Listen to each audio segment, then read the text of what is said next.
Okay, so let's talk about St. John's wort. Now, this is also a case study in misinformation.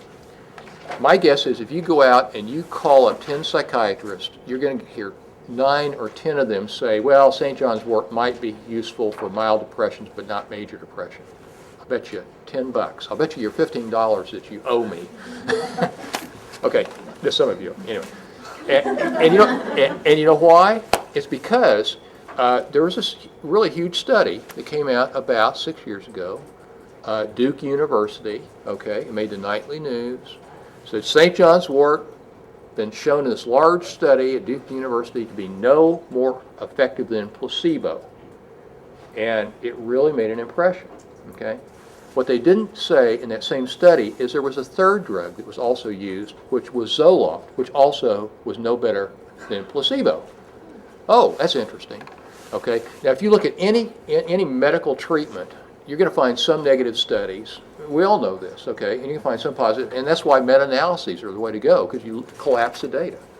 The St. John's wort works if you use it the right way, okay? Cochrane database, again, the most reliable source for getting good information, meta-analyses, and that sort of thing, okay? St. John's wort, equally effective prescription antidepressants, and this is for treating major depression, okay? For major depression, but you have to use really high doses. St. John's wort is the top-selling antidepressant in Germany.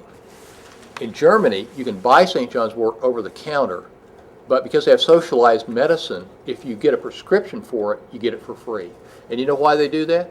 Because and that's a good thing to do, because you don't want bipolar people without supervision of a physician or therapist taking St. John's wort, because it could flip them into a mania. So it encourages people to use this under medical supervision, and that's really the way that it should be. Okay, so let's look at some details. Why would you use St. John's wort? Well, number one, it's got virtually no side effects. Can any, pharmaceutical antidepressant say that? Nope. You have to, some people, for whatever reason, they're going to say, I'm not taking any drugs. I want to do it the natural way. So what do we say? Oh, well, too bad. No, there are options, okay? So that's another reason, all right? Now, the dose that it usually takes to treat severe depression is 1,800 milligrams a day. Now, this is not without problems. First off, if you take 1,800 milligrams all at once, you'll probably throw up. It causes a lot of nausea. It may cause vomiting. You have to take it in 3 divided doses, 600 milligrams 3 times a day. And as I said before, especially with depression, it's very common that people forget to take a dose or two. So the research is based on people that actually are taking these high doses. Okay, and that's a big deal. Another reason, it's pretty inexpensive. Side effects, the GI effects, usually if you eat it with food and split the dose, it's not a problem. Can cause some sedation. But no weight gain, no sexual dysfunction.